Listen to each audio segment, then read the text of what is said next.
Pagliatti. Vamos a empezar esta reunión y curso de cardiología con esta programación de esta tarde que es la fisiología cardiovascular. ¿Me escuchan bien todos? Buenas tardes, doctor. Sí, se le escucha. Perfecto, muchas gracias. Entonces, vamos a empezar.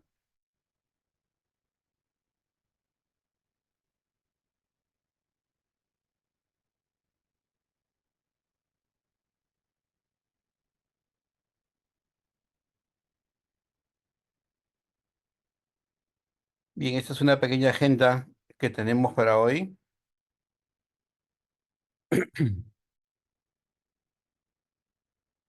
Y vamos a desarrollarla entonces poco a poco. Poco de anatomía de las arterias del corazón, que ahí lo tienen ustedes. Básicamente, la ubicación anatómica del corazón ahí en verde. ¿Ven la flechita que estoy señalando? Sí, doctor. Sí se puede ver Ya, el puntero. excelente. Entonces estamos bien.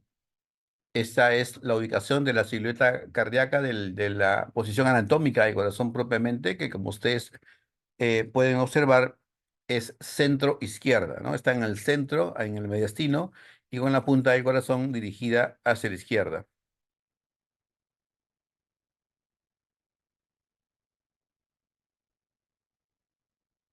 Las arterias coronarias entonces son las primeras arterias que salen de la aorta, ¿no? Para este lado tenemos la arteria coronaria derecha, para este lado tenemos la arteria coronaria izquierda, que rápidamente se divide en dos: la arteria interventricular anterior o descendente anterior, y la arteria circunfleja, que rodea el surco auriculoventricular y se va hacia atrás, hacia la parte lateral y posterior, y cuando es más grande, inferior también del ventrículo izquierdo.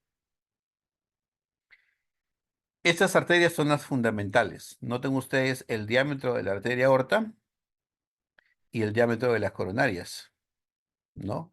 La gran proporción de tamaño que tiene la aorta, que son más o menos 3 centímetros en promedio, comparadas con las coronarias, que cuando nacen tienen de 4 a 4,5 milímetros, y conforme se van alejando y van emitiendo sus ramas, van disminuyendo su tamaño. Aquí más grande, ¿no? Noten ustedes arriba la válvula aórtica, la arteria aorta y las coronarias, una para este lado y la otra para el otro lado. Esta es la izquierda, viene hacia la válvula mitral, que es la válvula izquierda, y esta es la derecha, que se orienta hacia la tricúspide, que es la válvula del lado derecho. ¿De acuerdo? Ya habíamos hablado de la coronaria derecha entonces, ya habíamos hablado de la coronaria izquierda y de sus ramas descendente anterior y circunfleja.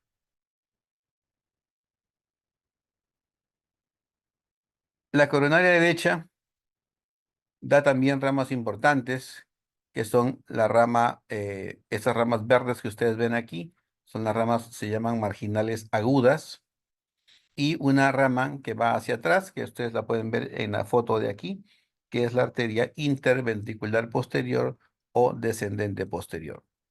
Además, es importante saber que la arteria del lado derecho emite ramas para irrigar el nodo sinusal, emite ramas para irrigar el cono arterioso, emite ramas para irrigar el nodo AV y ciertas ramas para el septum interventricular a través de la descendente posterior. La descendente anterior y la descendente posterior irrigan el septum interventricular. Si uno divide el septum interventricular en 2 tercios anteriores y en el tercio inferior, la coronaria izquierda, a través de las septales, irriga los 2 tercios anteriores, y la coronaria derecha el tercio posterior. En esta imagen vamos a mirar qué zonas irriga la coronaria derecha y qué zonas irriga la coronaria izquierda. Dentro de lo importante, entonces, la coronaria derecha va a irrigar aurícula derecha, orejuela derecha y 3/4 derechos e inferiores del ventrículo derecho. Va a irrigar un músculo papilar, el papilar posterior derecho. Va a irrigar también el músculo papilar posterior izquierdo o posteromedial y va a irrigar la mitad derecha de la cara inferior del ventrículo izquierdo. Ojo, derecha, ventrículo izquierdo. Y no se olviden que irriga también el nodo sinusal y el nodo AB, dentro de lo importante. Coronaria izquierda.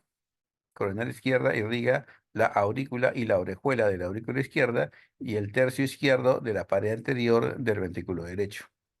Aquí está. Irriga también parte del músculo papilar anterior derecho y parte del músculo papilar anterior izquierdo o anterolateral.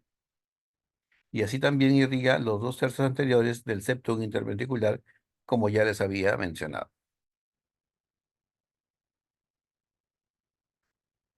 Bien, eso es la circulación. Ahora hablemos un poco de la conducción eléctrica del corazón. Y entonces tenemos estructuras, aquí básicamente en amarillo, el esqueleto, diría yo, del sistema eléctrico de conducción del corazón, que empieza en el nodo sinusal, como la llave general de la casa, y luego la subestación, que es el nodo auriculoventricular. Entre ellos, 3 haces internodales, 1, 2 y 3, y como el nodo sinusal está en la aurícula derecha, despolariza la aurícula izquierda a través del haz de Bachmann. De tal manera que siempre nosotros vamos a tener despolarización de aurícula derecha milisegundos antes que la despolarización de la aurícula izquierda. Toda la corriente entonces confluye al nodo AB, sale el haz de His y se divide rápidamente en la rama derecha y en la rama izquierda del haz de His. La rama izquierda, a su vez, se subdivide en fascículo anterior y fascículo posterior, y la rama derecha no se subdivide, emite algunas fibras finales que van a irrigar todo que van, perdón, a inervar todo el ventrículo derecho. De este lado de la diapositiva tienen ustedes los nombres un poquito más detallados: nodo sinusal, tracto internodal posterior, el número 2, tracto internodal medio, el número 3, tracto internodal anterior, el número 4. El haz de Bachmann, que sí ya lo habíamos mencionado, y el nodo AB. Y después de eso tenemos el haz de His, la rama derecha y la rama izquierda del sistema de His-Purkinje. Es importante recordar con qué frecuencia descargan o se despolarizan los puntos de estimulación del corazón, denominados marcapasos. Es así que el nodo sinusal, que es el que tiene el comando, despolariza entre 60 y 100 veces por minuto. El nodo AB despolariza entre 40 y 60 veces por minuto. El haz de His despolariza entre 20 y 40 por minuto. Y a más distalmente o en las ramas finales de las de His, las despolarizaciones ocurren a más o menos 15 a 20 por minuto, que esto prácticamente ya es incompatible con la vida. Aquí más detalle del sistema eléctrico de conducción del corazón, pero más que nada relacionados al potencial de acción de cada uno de los puntos. Nosotros hemos revisado y aprendido, y aquí vamos a repasar un poco más del clásico potencial de acción de la fibra muscular cardíaca, ¿no? Pero este es más que nada el del músculo cardíaco. Miren cómo va cambiando un poco cuando ya estamos en las fibras de Purkinje, que tienen mayor excitabilidad, en las ramas de las de His, en el haz común, en el nodo AB, en la aurícula y en el nodo sinusal. La morfología es distinta y eso se debe a diferentes interacciones químicas que ocurren en las membranas celulares de los componentes de cada uno de estos puntos.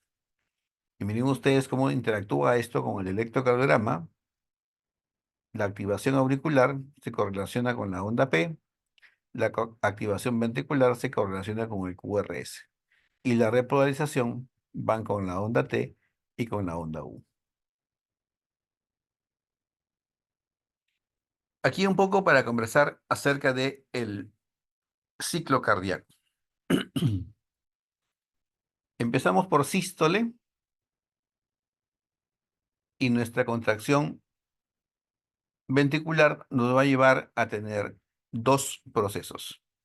El proceso de contracción ventricular isovolumétrica, en el cual tanto las válvulas auriculoventriculares como las ventrículo-arteriales están cerradas. Miren ustedes acá, están cerradas. El ventrículo se está contrayendo, el volumen intrínseco sanguíneo no cambia, pero la presión está en aumento. Cuando esa presión cede, la presión a nivel de las válvulas ventrículo-arteriales, estas válvulas se abren y la sangre sale a través de la pulmonar y a través de la aorta, manteniendo cerradas las válvulas auriculoventriculares. Ahí empieza en la sístole el periodo de expulsión. En diástole, la diástole puede empezar con las 4 válvulas cerradas. Los ventrículos se están relajando, a diferencia de la diapositiva anterior que se estaban contrayendo. El volumen sanguíneo puede ser el mismo, pero la presión va disminuyendo porque la contractura muscular, la contracción muscular está deshaciéndose, está revirtiendo, el ventrículo se está relajando y las 4 válvulas, tanto las auriculoventriculares como las ventrículo-arteriales, están cerradas. Una vez que la presión dentro del ventrículo llega a ser menor que la que está en las aurículas, entonces las válvulas auriculoventriculares se abren y al abrirse dejan caer el contenido auricular hacia el ventrículo para iniciar la fase de llenado ventricular. Y aquí tenemos entonces válvulas auriculoventriculares abiertas con válvulas ventrículo-arteriales o sigmoideas, si gustan ustedes, cerradas. Hacia el final de la diástole ventricular ocurre milisegundos antes la sístole auricular, en la cual las aurículas, al contraerse, terminan y completan el llenado ventricular. Persisten las válvulas auriculoventriculares abiertas, claro está, para que pueda ocurrir eso, y las válvulas ventrículo-arteriales o sigmoideas permanecen cerradas, hasta empezar la siguiente sístole. Y eso es un poco de lo que ocurre en las dinámicas de presión-volumen en el ventrículo. De este lado, miren, presión arterial, de este lado, volumen. Perdón, es presión, pero no arterial, es presión intraventricular. Entonces, si nosotros empezamos desde el punto D, donde hay un residuo final del ventrículo izquierdo, se llama volumen telediastólico, y empieza a ocurrir llenado ventricular, empieza a aumentar el ventrículo, se llenan los ventrículos y empieza la contracción isovolumétrica, es decir, no va a haber más contenido sanguíneo, pero la presión intracardíaca, intraventricular empieza a aumentar, hasta este punto en el cual se abren las válvulas ventrículo-arteriales y entonces se mantiene una presión, pero como la sangre está saliendo, el volumen intraventricular se reduce. Se reduce hasta que cae lo suficiente para que las válvulas otra vez se cierren y empieza entonces lo que se llama la relajación isovolumétrica, ¿no? La presión cae, pero el volumen sanguíneo se mantiene homogéneamente bajo. Y empieza un ciclo cardíaco nuevo. ¿De acuerdo? Así es. Siempre ocurre lo mismo con cada circuito cardíaco. Mientras nosotros hemos explicado esta diapositiva, habremos tenido unos 10-15 latidos en que ha ocurrido estos cambios de presión-volumen intraventricularmente en ambos ventrículos, ojo, no solamente en el ventrículo izquierdo. Entonces, tenemos aquí un electrocardiograma con la onda P, el intervalo PR demarcado acá, el complejo QRS, que denota la función ventricular o actividad ventricular. En la onda P básicamente representa actividad auricular, ¿no? y luego tenemos que señalar el intervalo QT y el segmento ST. Entre onda R y onda R existe el intervalo PR. Y eso es más o menos lo que ocurre en una secuencia de un electrocardiograma normal.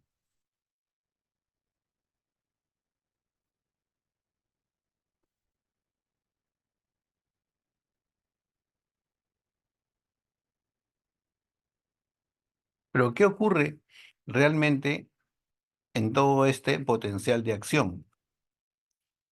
Se describe que la célula muscular cardíaca es normalmente inestable. ¿Qué quiere decir inestable? Que nunca está quieta, que siempre está haciendo intercambio de iones de tal manera que está generando cambios de voltaje. Entonces, partiendo de un punto basal en menos 85 milivoltios, súbitamente en la fase cero de activación ventricular ocurre ingente cantidad de ingreso de iones de sodio, de tal manera que llegan justamente a generar la contracción ventricular. Una vez producida la contracción ventricular, empieza la repolarización.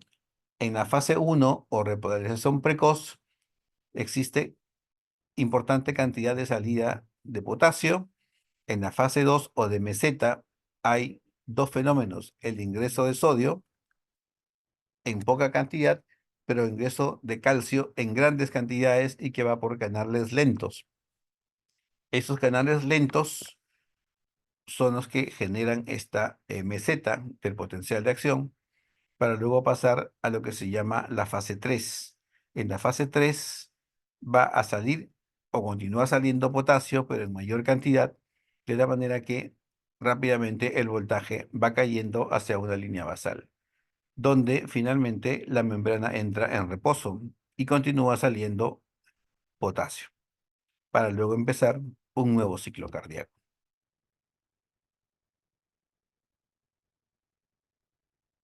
¿Qué ocurre en la fibra miocárdica? La fibra miocárdica, ustedes recuerdan bien, tiene actina y miosina, y se describe que en las cabezas de miosina existen importantes moléculas de ATP, que es la fuente de energía. ¿Para qué necesitamos energía?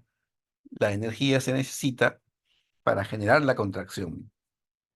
Y la contracción ocurre porque se desplazan las fibras de actina y miosina entre sí, de tal manera que acortan la fibra y generan el acortamiento general muscular que produce la contracción. Todo empieza activando las cabezas de miosina por hidrólisis del ATP. El ATP se hidroliza en ADP más fosfato. Estas cabezas de miosina se unen a la actina, forman puentes cruzados entre las cabezas de miosina y los filamentos de actina y ocurre el desplazamiento. Durante el desplazamiento, la molécula de fósforo se desgasta, se pierde y se genera el golpe de potencia, de tal manera que las cabezas de miosina desplazan la actina. Eso va a generar entonces que hayamos perdido una molécula de fósforo, una importante cantidad de energía, y al final del proceso de contracción se libera la molécula de ADP del filamento de actina y nuevamente el ciclo empieza cuando se junta una nueva molécula de ATP a esta misma molécula de miosina y nuevamente inicia un nuevo proceso de contracción. A todo periodo de contracción existe un periodo de relajación, pero ese periodo de relajación se subdivide a su vez en periodos refractarios. Periodo refractario absoluto es aquel en que la célula muscular cardíaca es incapaz de generar un nuevo potencial de acción y mucho menos de propagarse. Después del periodo refractario absoluto, en la etapa de relajación viene el periodo refractario relativo, ¿no? En este periodo refractario relativo hay canales de sodio inactivo, hay canales rectificadores de potasio y ambos pueden generar que la célula, a un esfuerzo mayor de lo normal, desencadene un nuevo potencial de acción, es decir, una nueva contracción muscular. Y hasta allí era lo clásico. Una cosa más que hay que saber es que muchas veces el potencial de acción de reposo queda en un poquito elevado y se llama periodo supranormal, que también es excitable. Y entonces, en estas circunstancias, un estímulo ya no mayor que el normal, sino más bien inferior al normal, puede desencadenar también un potencial de acción.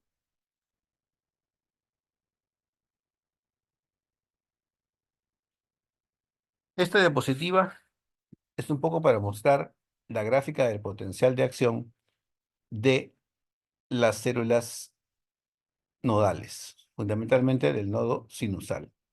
Y noten ustedes que en la salida o en el inicio pre-excitación hay salida de potasio, ingreso de sodio y también de potasio, ingreso de calcio y más calcio. Pero lo que dispara el potencial de acción, en el potencial de acción fundamentalmente ocurre ingreso de sodio, perdón, ingreso de calcio y de potasio, a diferencia de la célula del músculo ventricular, donde esta fase cero, en lugar de ingresar calcio importantemente, lo que contiene es ingreso de sodio. Y ya en la repolarización sale potasio. Ingresa a su potencial de reposo y nuevamente empieza a subir la corriente hasta conseguir el potencial umbral de membrana para generar una nueva estimulación nodal.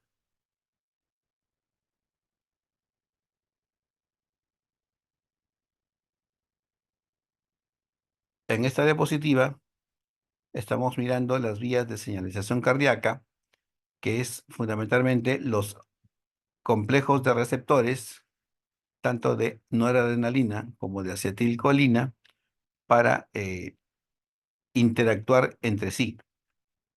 Ambos, como ustedes ven, interactúan con adenilatosa ciclasa una vez que la sustancia, digamos, en este caso noradrenalina y o acetilcolina, en el caso del otro receptor, interactúan entre sí. Una estimulando la adenilatosa ciclasa y la otra inhibiendo la adenilatosa ciclasa. ¿La estimulamos para qué? Para convertir ATP en AMP cíclico. Ese AMP cíclico va a generar inactividad de sinasas de proteínas y, perdón, va a actuar sobre las sinasas inactivas que las va a activar. ¿Y para qué las va a activar? Va a activar para que entre calcio dentro del retículo sarcoplásmico y para abrir canales de calcio en la membrana muscular. ¿Y para qué necesitamos que el calcio ingrese? Y tiene que ingresar para que haya mayor fuerza de contracción muscular. Entonces, todo eso hace entonces que nosotros tengamos mayor o menor fuerza en la contracción muscular.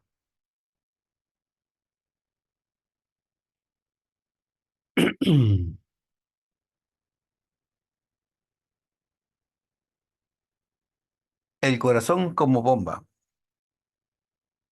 Veamos primero esta gráfica de la derecha o al centro. Aquí tenemos esos números y aquí están las fases de contracción del corazón. Miren abajo el electrocardiograma, onda P, QRS, onda T, y luego hay una línea isoeléctrica y empieza aquí un nuevo ciclo. Vamos un poquito más arriba. En esta parte vamos a graficar el volumen que existe en el ventrículo izquierdo, ¿no? En una fase X, y luego vamos a ver cuál es, y luego cae y nuevamente empieza a subir. Y aquí arriba curvas de presión. Esta en rojo es la curva del ventrículo. Esta arriba en negro es la curva de la aorta. Y esta de abajo en negro es la curva de la presión dentro de la aurícula. Entonces, ¿qué ocurre? Estamos con el paciente en diástole, fase 1, y ocurre la sístole auricular, aquella que les dije completa el llenado ventricular. Luego, entonces, una vez que se ha completado el llenado ventricular, empieza la contracción isovolumétrica.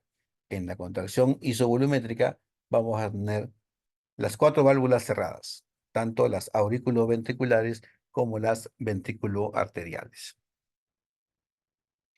Entonces la presión empieza a subir, subir, subir, decíamos, y de pronto, ¡pum!, la válvula aórtica se abre, las válvulas semilunares se abren y empieza a ocurrir lo que se llama eyección rápida primero y luego eyección reducida, lo que en la gráfica anterior habíamos visto como periodo de expulsión. Llega a un punto en el cual la presión del ventrículo es menor que la presión de la arteria y entonces la válvula aórtica se cierra y empieza lo que se llama relajación isovolumétrica. Mismo volumen, pero la presión cae. Cae hasta tal punto en que la aurícula tiene mayor presión que las presiones del ventrículo y entonces la válvula mitral o en general las aurículas ventriculares se abren. Cuando las válvulas se abren, la presión de la aurícula con el ventrículo en diástole son iguales, ¿no? Y eso si ustedes miran, el ventrículo se llena, aumenta la presión, está lleno de sangre, aquí está expulsando la sangre y el volumen va cayendo. Se llena, no hay más entrada de volumen y una vez que se abre la válvula mitral aquí, empieza otra vez a llenarse el ventrículo. ¿Se dan cuenta? Todo esto está explicado aquí en el ciclo cardíaco. Esta gráfica de aquí abajo a la izquierda ya la habíamos visto, es la misma que expliqué previamente. Y aquí es como que una parte más clara de esta última explicación que hemos mostrado acá. Esta es en rojo la curva de contracción de presión ventricular, en negro aquí la curva sanguínea. A medida que el ventrículo se contrae isovolumétricamente, no hay cambio en el volumen sanguíneo, empieza la expulsión, la sangre, el volumen sanguíneo cae. Cuando estamos en relajación isovolumétrica, igual no hay cambio en el volumen sanguíneo. Cuando se abre la válvula mitral, la sangre otra vez empieza a llenar y el volumen ventricular empieza a subir. ¿De acuerdo? Me parece que estamos ahí claros. No sé, ¿alguna pregunta? No lo sé. Ahí veo, recién veo, disculpen, que está pidiendo que repita qué parte.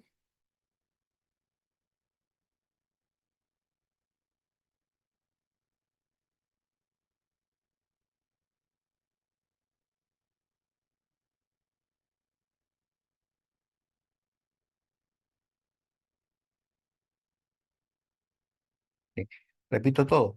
En esta última parte, cuando me refería a esta gráfica, prácticamente repetí lo que habíamos dicho aquí. A ver, igual les hago un pequeño comentario adicional. Eh, Vamos a retroceder. Perdóneme un ratito. No me deja retroceder. Aquí. Vamos a retroceder.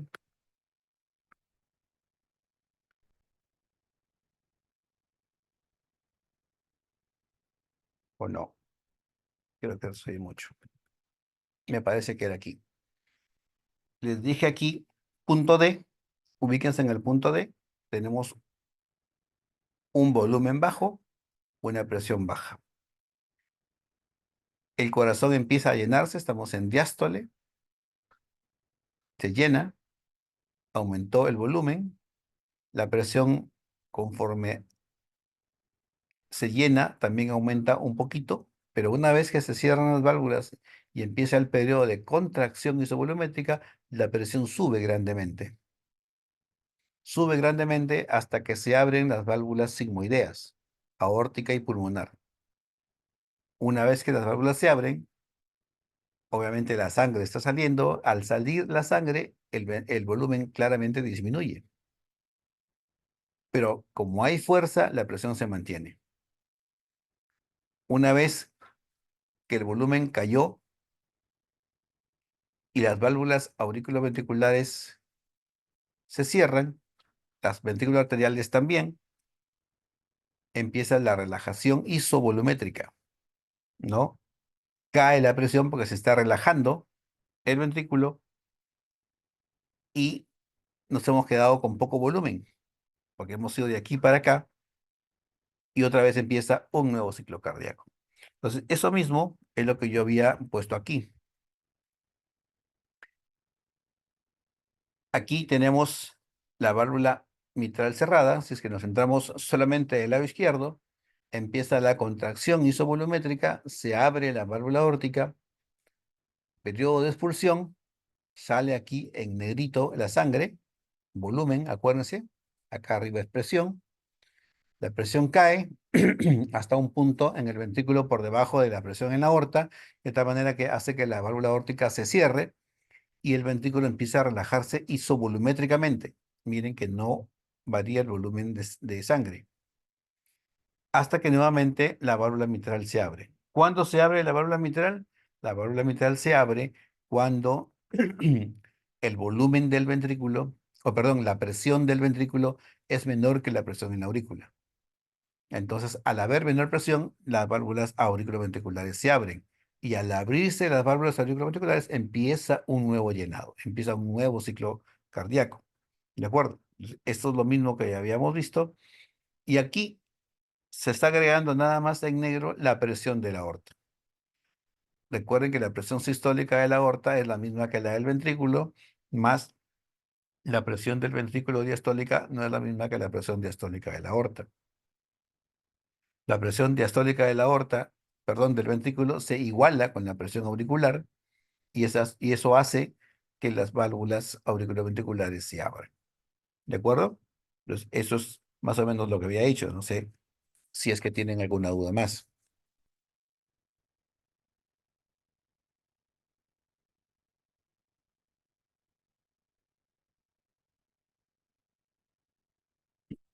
Mm.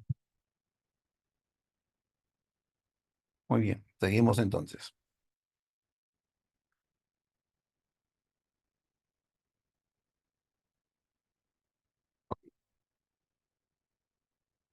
Un par de leyes importantes en cardiología son la ley de Frank Starling, es en la cual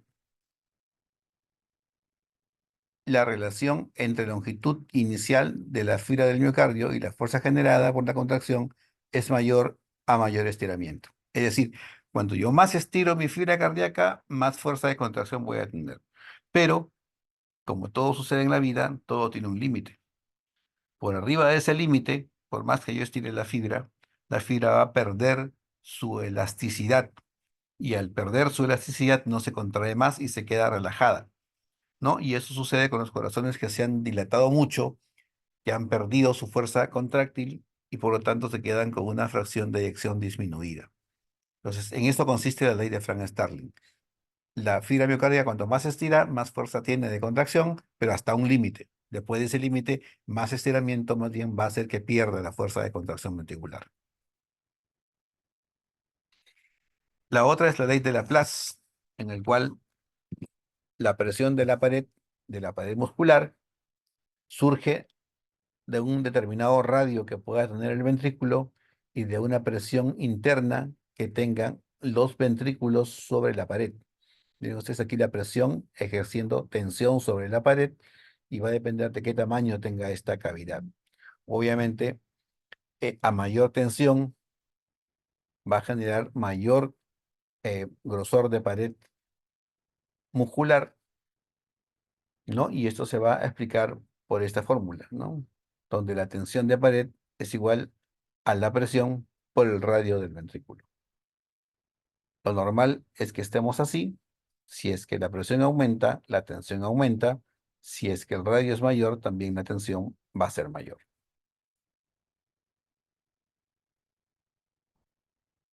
Esto es un poco teórico, propiedades del miocardio. El vatmotropismo, que es la excitabilidad, se refiere a la capacidad de las células de activarse frente a un estímulo eléctrico.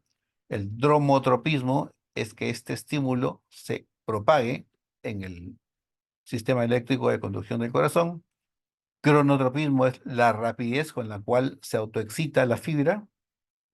Inotropismo es la fuerza que genera la contracción en respuesta al estímulo vatmotrópico. Y lucitropismo es la parte contraria, la relajación que tiene que tener el músculo, así como se contrae, también debe relajarse. Y para ir terminando esta parte, un poquito de regulación de la presión arterial. Es un poco de fisiología y fisiopatología en realidad. ¿no? ¿Y qué ocurre con la presión arterial en la fisiología de la presión arterial? Hay tres sistemas involucrados: el sistema de renina-angiotensina-aldosterona, el sistema adrenérgico y el sistema de insulina. Vamos mirando. El angiotensinógeno, ¿no?, que se produce a nivel hepático, se convierte por la renina en angiotensina 1, y la angiotensina 1 por la ECA se convierte en angiotensina 2. Y existen obviamente rutas alternativas más allá de la renina y de la ECA. Esta angiotensina 2 va a actuar en diferentes receptores. El receptor más importante es el receptor AT1, y uno secundariamente importante es el receptor AT2. El receptor AT1 produce vasoconstricción, retención de sal y agua, estimulación del crecimiento celular y progresión de la enfermedad. Es decir, podríamos decir que es el receptor malo. El receptor AT2 tiene efectos que podríamos llamar contrarios: produce vasodilatación, produce atenuación del crecimiento y progresión de la enfermedad.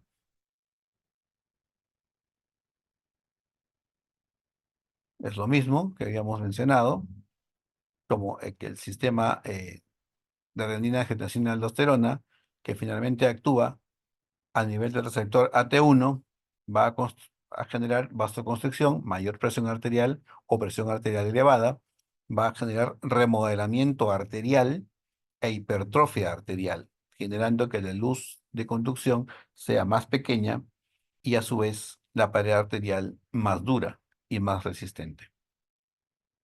En cambio, el sistema alternativo de calicreína, quinina, prostaglandina, que empieza con el bradyquininógeno, el cual se convierte en bradiquinina por la calicreína, va a producir liberación de óxido nítrico y liberación de prostaglandinas, que fundamentalmente son vasodilatadores o relajantes de la pared arterial, y van a producir en consecuencia vasodilatación y disminución de la presión arterial. ¿Qué hace la ECA? La ECA, además de convertir angiotensina 1 en angiotensina 2, degrada la bradiquinina en péptidos inactivos. Y entonces por eso nosotros usamos inhibidores ECA, para hacer que no pase mucho angiotensina 1 a angiotensina 2 y la bradiquinina se quede más tiempo en sangre para producir efectos benéficos. Aquí un poco más de lo mismo, donde ustedes pueden ver que a nivel de los mecanismos renales interactúa la mácula densa, que es sensible a mecanismos de presión y a mecanismos simpáticos, que van a producir disminución de la contracción del cloruro sódico tubular, van a interactuar con caídas de presión y van a activar receptores adrenérgicos. Estas células justaglomerulares van a producir prostaglandinas, óxido nítrico y endotelinas.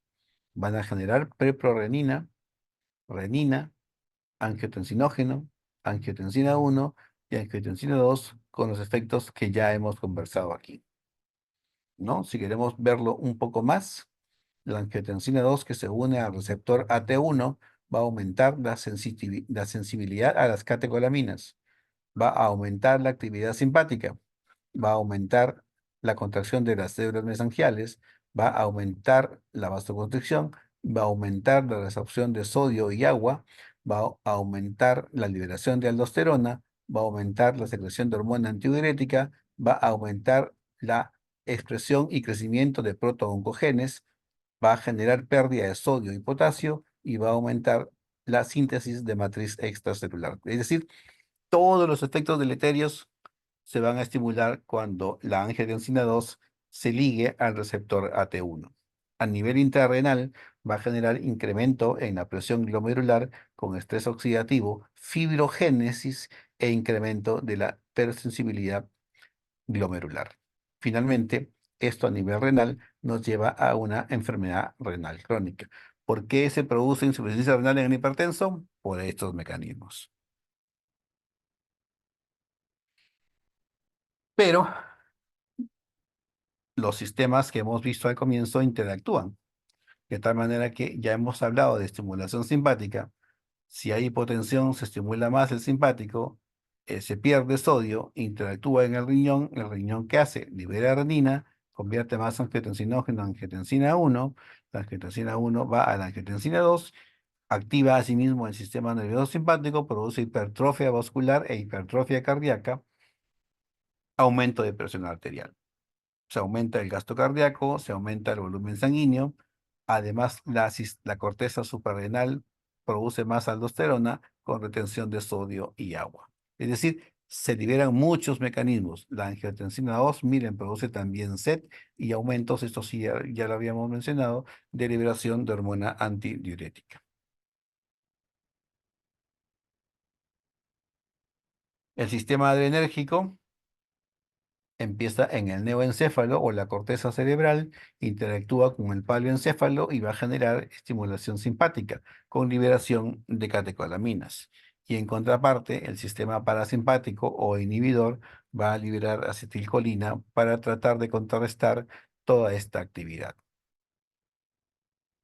Va a haber entonces flujo aumentado de catecolaminas con aumento de la actividad simpática que va a actuar en receptores beta 1, receptores beta 2 y receptores alfa 1. Ya ustedes tienen que saber dónde están cada uno de estos receptores para saber qué efectos va a producir el aumento de las catecolaminas.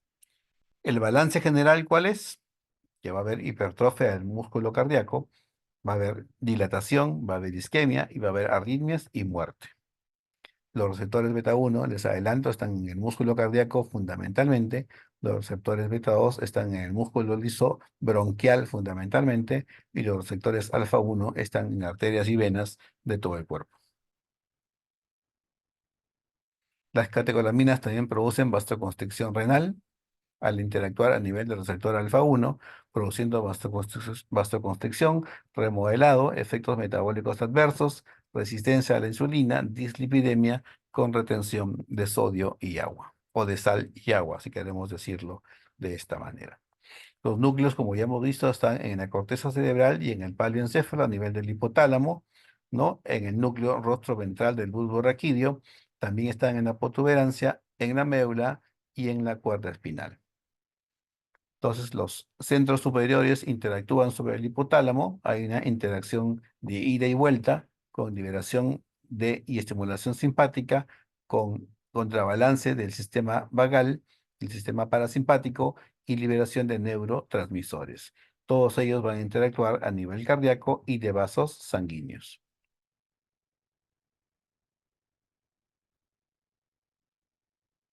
Allí están todos los reflejos. Cualquier cambio de posición, cualquier cambio de volumen, se van a estimular los receptores a nivel de los bulbos carotídeos, a nivel del arco aórtico y se van a disparar por las cadenas ganglionarias simpáticas o a través del nervio vago, que es fundamentalmente es parasimpático, ya sea para reducir presión arterial con previo control del gasto cardíaco o de la resistencia vascular sistémica, ¿no? En el equilibrio del aumento de la actividad simpática y de la disminución de la actividad parasimpática. Todo esto controlado por el sistema nervioso central.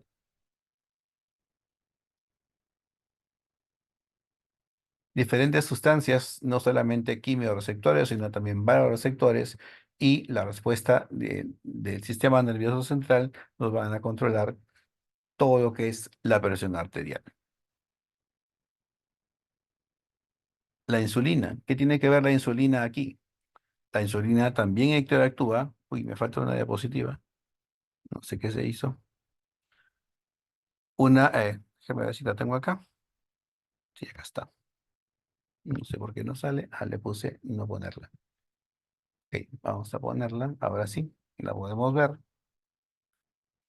Y aquí básicamente es el mecanismo como la insulina tiene un mecanismo vasoconstrictor produciendo interacción con el sistema nervioso simpático para liberar eh, noradrenalina. Esa noradrenalina va a interactuar en el músculo liso vascular, en los receptores alfa 1 y van a interactuar con el calcio para producir finalmente vasoconstricción y la conclusión final va a ser que se va a elevar la presión arterial. ¿De acuerdo? Ingresa más calcio a través de los canales lentos de calcio. Tiene que ver también la interacción con angiotensina 2, que también a través del receptor AT1 abre canales de calcio, y el mayor ingreso de calcio también favorece el mismo mecanismo, que es la vasoconstricción. Entonces, doctor, ¿por qué el diabético se vuelve más veces hipertenso? Ahí está su explicación. ¿Por qué el hipertenso se vuelve más veces diabético? También hay una explicación parecida, que va a generarnos estos mecanismos que nos van a llevar finalmente a hipertensión arterial. ¿De acuerdo? Parte del mecanismo que va a compensar o va a controlar esto es obviamente los inhibidores SECA o los bloqueadores de los receptores AT1, ¿no? Para disminuir el ingreso de calcio y en consecuencia se produzca una vasoconstricción menos intensa. En algunos casos, usar un bloqueador adrenérgico también nos va a ayudar en este sistema de control. Los antagonistas también ayudan, y es por eso que cuando un paciente es hipertenso es mejor usar dosis pequeñas de medicamentos de manera combinada que interactúen en todos estos receptores para generarnos un mejor control de la presión arterial. Estas siguientes diapositivas están más relacionadas a mirar cómo tomar la presión arterial. Es importante saber que cada brazo es diferente y por lo tanto hay que tener siempre una estimación de la circunferencia del brazo del paciente para poder tener el tamaño del globito, del manguito adecuado que uno pueda usar para controlar la presión. Más detalles los vemos aquí en castellano. Siguiente diapositiva, ¿no? Entonces, para cómo medir la presión arterial, el paciente debe prepararse teniendo la vejiga vacía. Debe estar el equipo revisado y calibrado regularmente. El paciente deberá estar sentado en reposo en una silla tranquila 10 minutos antes de la toma, por lo menos 5. No cruzar brazos ni piernas, no hablar durante el proceso, no haber tomado bebidas calientes o muy frías 30 minutos antes de la toma, no fumar, no beber, no comer chocolate o hacer ejercicio por lo menos los 30 minutos previos. Eh, Hay que considerar variaciones debidas al dolor y a la ansiedad. Esto es muy frecuente. Eso hace que el paciente se tome la presión a cada rato porque le duele la cabeza y entonces se le toma la presión y dice, uy, estoy con la presión alta. Por eso el paciente dice, por eso me duele la cabeza, cuando en realidad es al revés. Si yo tengo dolor, el dolor hace que me suba la presión. Entonces, doctor, ¿me toma la presión? Sí puedes tomártela, pero no es lo más recomendable. Es mejor tomarte la presión cuando no tengas molestias, cuando no tengas dolor, si quieres saber realmente cómo está tu presión arterial. El brazo del paciente debe estar apoyado sobre una superficie sólida, de tal manera que el pliegue anterior del codo esté a nivel del corazón. Hay que asegurar el brazalete del esfigmomanómetro de manera uniforme y cómoda alrededor del brazo, y debe estar 3 a 4 centímetros del espacio antecubital o 2 o 3 traveses de dedo, como digo yo, centrar el brazalete en la parte inflable y sobre la arteria braquial. No colocar la campana del estetoscopio por debajo del brazalete. Hay que ponerla sobre la arteria braquial, repito. Inicialmente, realizar un estimado palpatorio de la presión sistólica. Esperar 15 a 30 segundos y luego hacer una medición auscultatoria. El brazalete se debe insuflar 30 milímetros de mercurio por arriba de la desaparición del pulso braquial. Uno va palpando el pulso, desaparece el pulso, entonces lo elevo 30 milímetros de mercurio más. Y después de eso, desinflo a una velocidad de 2 a 3 milímetros de mercurio por segundo. El primer ruido que aparece será el primer ruido de Korotkov y ese será el que corresponda a la presión sistólica. El último ruido, luego del cual desaparecen todos los sonidos, corresponderá a la presión diastólica. En una valoración inicial, uno tiene que tomar la presión al paciente echado, parado, sentado, brazo izquierdo, brazo derecho, y si es difícil medir las presiones en los brazos, hay que hacerlo en las piernas. O si el paciente tiene, por ejemplo, una enfermedad como una coartación de aorta, hay que medir presión en pierna y en brazo. Permitir al paciente que descanse por lo menos 1 minuto o 5 minutos después de cambiar de posición, sobre todo si está sentado o echado y se pone de pie. más aún en viejitos, en diabéticos y en quienes uno tenga sospecha de hipotensión ortostática.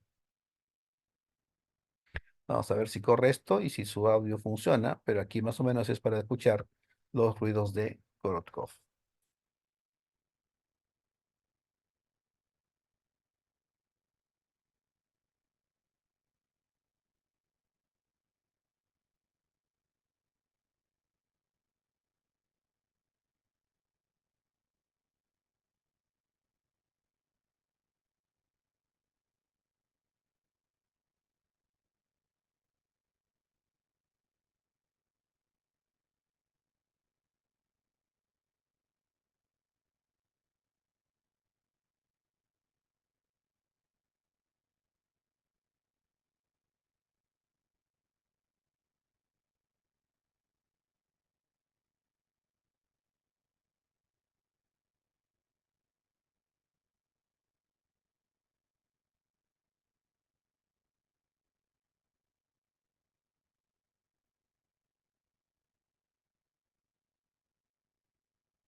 Doctor, disculpe, no se logra escuchar.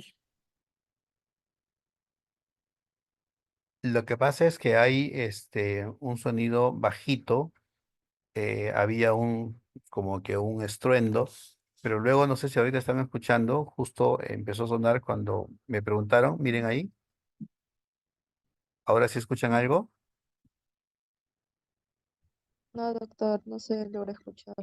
Bueno, ok, si no se escucha, la idea era un poco demostrarles cómo se toma la presión cuando aparece el primer sonido y cuando aparece el último sonido para decir la presión arterial es, en este caso, como ha marcado ahí la flecha amarilla, en 11,7.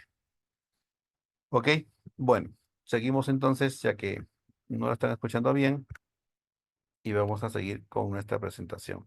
Hasta ahí más o menos es un poco la visualización de lo que es el tema de la parte fisiológica. Yo quiero darles unas 10 o 15 creo diapositivas más rapidito de un poco de electro, que también es parte de la fisiología, así que allí ya hemos hablado nosotros de esto, ahora en negro, el sistema eléctrico de conducción del corazón, ¿no? Y luego cómo existen dos vectores, el vector de despolarización y el vector de repolarización. La despolarización normal va de endocardio a epicardio, la repolarización normal va de epicardio a endocardio, ¿de acuerdo? En sentido contrario.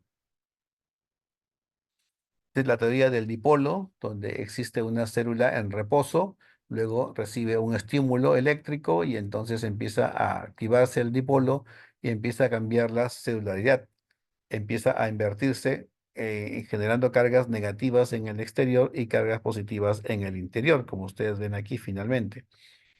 Y luego cuando empieza la repolarización, otra vez las cargas se vuelven a reconvertir, poniéndose positivas hacia el exterior y negativas en el interior. Es básicamente la teoría del dipolo y eso genera el vector.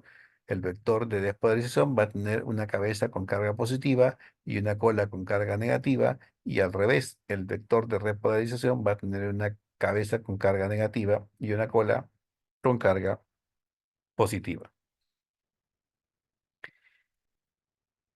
Cuando se empieza a activar los ventrículos, siempre empieza primero la rama izquierda y entonces el septum del lado izquierdo es el que se va a activar primero, y ahí se genera el primer vector de activación ventricular que va de izquierda a derecha.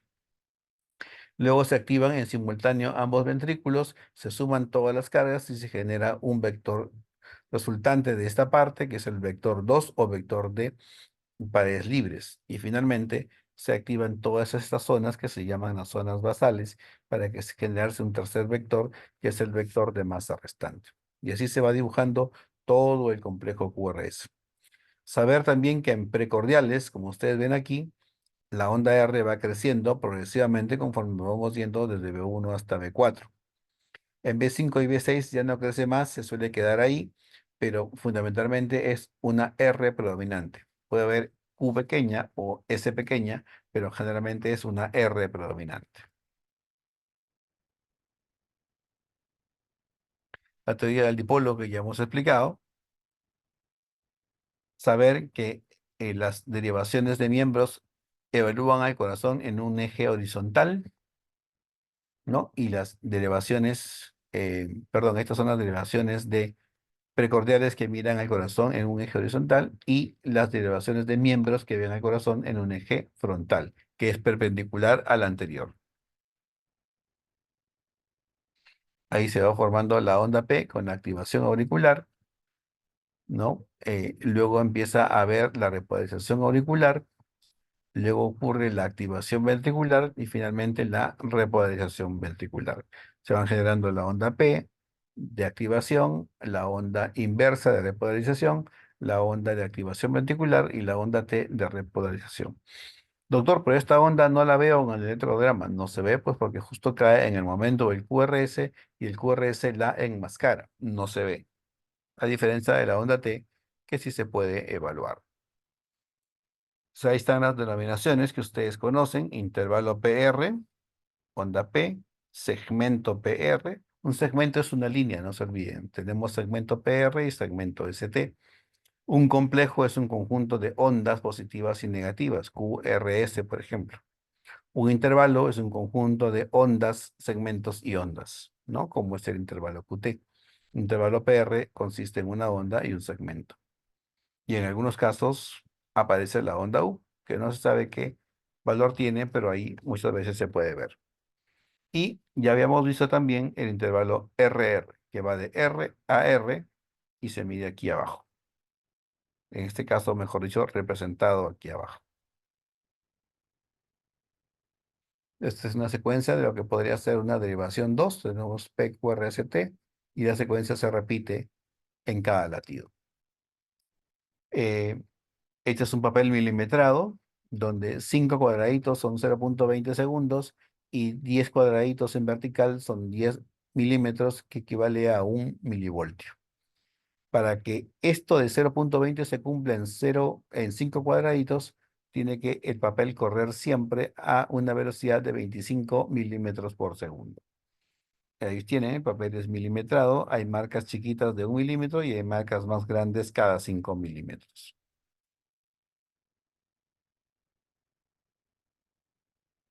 El PR normal más o menos va entre 0,16, de 0,12 a 0,16, ¿no? El punto J es el punto donde termina el complejo QRS y empieza toda la repolarización, el segmento ST y la onda T. El intervalo RR, que ya lo habíamos señalado, el intervalo QT, que también lo habíamos visto, ¿no? El cálculo de la frecuencia cardíaca, que se calcula contando cuántos milímetros hay entre R y R y que se divide 1500 entre ese número, ¿no? Para la frecuencia cardíaca. Pero cuando la frecuencia cardíaca es irregular, entonces contamos 6 segundos y luego lo multiplicamos por 10. ¿Qué multiplicamos por 10? Multiplicamos los intervalos RR que hayan en ese periodo de 6 segundos. El eje eléctrico del corazón es importante para saber si es que tenemos hipertrofia ventricular izquierda o derecha, o para saber si hay algún trastorno de conducción que nos indique que el paciente podría tener un bloqueo de algún grado y en el futuro requerir marcapaso. Para evaluar el eje, fundamentalmente evaluamos la derivación 1 con la derivación ABF y con ella definimos en qué cuadrante está. Y una vez que hemos definido a dónde está el eje eléctrico, nosotros precisamos el punto más exacto buscando la derivación que tenga el QRS más isoeléctrico. Es normal el eje hasta -30 por la izquierda y hasta más 120 por la derecha. Por arriba de 120 diríamos desviación del eje a la derecha. Por arriba de -30 diríamos desviación del eje a la izquierda. Algunos valores normales que están en todos los libros. El intervalo PR va de 0,12 a 0,20. El QRS es de 0,06 a 0,10. El QT en promedio es 0,40 a 0,44. pero en realidad va de 0,32 a 0,45 en hombres y a 0,47 en mujeres. Y si yo tengo alguna duda de qué puede ser el complejo QRS, pues uso esta fórmula para calcular el QT corregido, donde pongo arriba el QT y abajo la raíz cuadrada del intervalo RR. Pero ¿qué es más importante que memorizarse esos valores? Es más importante tener una secuencia ordenada de lectura del electrocardiograma. Y esa secuencia ordenada empieza evaluando cómo es el ritmo, si es que es regular o es irregular. Si el paciente tiene un ritmo regular, hay que preguntarse si es sinusal o no es sinusal. Ya en las prácticas miraremos cuándo es que yo me doy cuenta si es o no es sinusal, calcular la frecuencia, que ya les dije cómo, evaluar si hay onda P o no hay onda P, mirar el intervalo PR, mirar el complejo QRS. En este hay que evaluar el eje, el ancho, la altura, la forma y la presencia o no de ondas Q patológicas. Hay que mirar si es que el segmento ST tiene supra o infradesniveles. Hay que chequear el intervalo QT, tanto con el QT medido como con el QT corregido. Mirar cómo es la onda T y mirar si es que hay onda U. Y ahí entonces tenemos el electrocardiograma. Allí un poco les dejo para que ustedes chequeen si es que el electrocardiograma es normal o tiene alguna alteración. De primera impresión pareciera que es normal, pero ustedes leyendo ordenadamente con estos pasos van a saber si es que esto es normal o anormal. El siguiente, ustedes me dirán qué son estas cositas negras más gruesas que ven ahí, para ver si eso es normal o anormal. Aquí también miraremos qué sucede, ¿no? Aparentemente hay un ST elevado. Miraremos si es que realmente es un ST elevado o no lo es, ¿no? Más o menos con la secuencia que les había mencionado y ver qué cosas más tiene. Y luego chequear si a mí me presentan un electrocardiograma, si el electrocardiograma está bien o no está bien. Si está bien, entonces lo interpretamos. Si no está bien tomado, entonces miraremos qué pasa. Una pista de este electro tiene ondas P negativas en D1 y tiene ondas P positivas en ABR. ¿Estará bien tomado?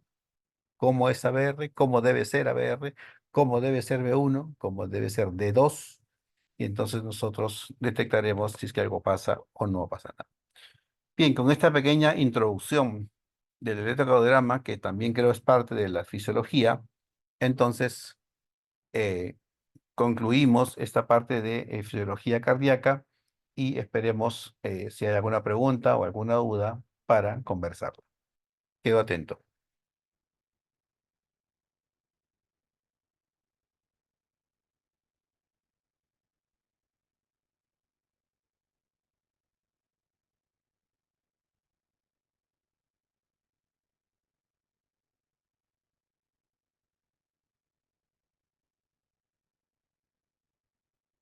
A ver, pueden hablar también, ¿ah? Por si acaso. ¿Qué es esto que han puesto acá?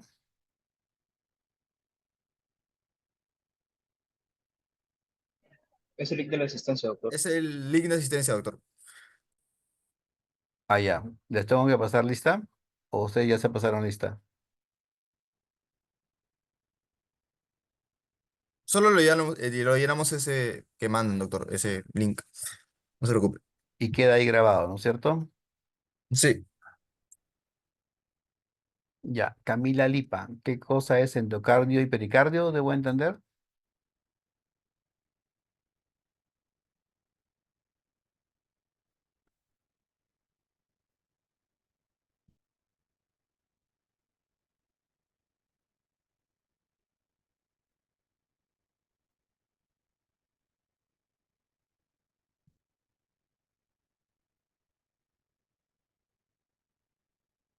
Bueno, a grosso modo, el endocardio es la capa que recubre por dentro el corazón y el pericardio es la que en contraparte está por fuera del corazón. Dentro de ellas el músculo cardíaco o miocardio.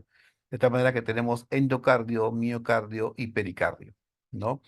Entonces, cuando ya veamos la parte de vectores, cada uno con su grupo, explicaremos en más detalle cómo es que se mueven los vectores, pero van de adentro del endocardio hacia el epicardio, el vector de despolarización y el vector de repolarización. Yo siempre digo, la repolarización empieza en el punto donde termina la despolarización. Como la despolarización termina en el epicardio, la repolarización va de epicardio hacia endocardio. La onda U no significa nada, no corresponde a nada, simplemente aparece y muchas veces aparece cuando el paciente tiene bradicardia o la persona tiene bradicardia, no aparece en otro contexto. ¿Ok? Así que no se preocupen.